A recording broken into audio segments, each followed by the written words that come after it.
Les faits se sont passés à Yokobwe dans le département de Divo le lundi 6 juin 2022. Théophile, 35 ans, et son frère Antoine, 28 ans, sont tous deux fils de M. Seki décédé. Les deux frères vivent avec leur mère dans cette localité. Si Antoine, le plus jeune, vient d'être admis au concours de l'INFAS, Théophile l'aîné, lui, est ouvrier dans une entreprise chargée de reconstruire la route de la Côtière.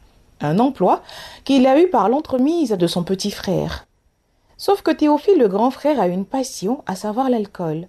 Tout ce qu'il gagne comme argent, il l'utilise pour boire, chose qui n'est pas du goût d'Antoine. À la fin du mois de mai 2022, Théophile revient à la maison avec son salaire. Tout heureux, le gars veut aller s'acheter quelques bouteilles d'alcool pour célébrer un mois de dur labeur. C'était sans compter sur son petit frère qui voulait l'en empêcher.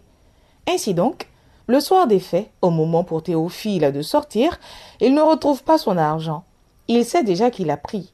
Il demande donc à Antoine de lui remettre l'argent qu'il a gagné à la sueur de son front, même si l'emploi lui a été trouvé par ce dernier. C'est quand même lui, Théophile, qui transpire sous le soleil. C'est non, dit Antoine. Cet argent ne servira pas à acheter de l'alcool cette fois. Une discussion éclate entre les deux frères. Excédé, Théophile entre dans la maison tout en colère et revient avec un couteau qu'il brandit dans la direction de son petit frère. Une bagarre s'ensuit où Antoine tente d'arracher l'arme blanche à son grand frère. Malheureusement, pendant la lutte, Théophile reçoit le couteau et s'écroule. Le jeune homme saigne abondamment. Les heures qui suivent, il décède. Pendant que le corps de Théophile est conduit à la morgue, Antoine lui est arrêté pour homicide involontaire. Attristée, la mère court à la gendarmerie plaider pour la relaxation de son jeune fils.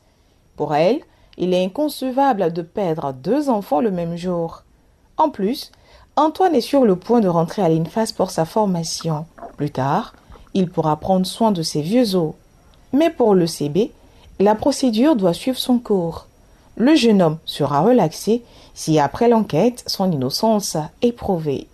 Ça se passe ici. Les faits divers.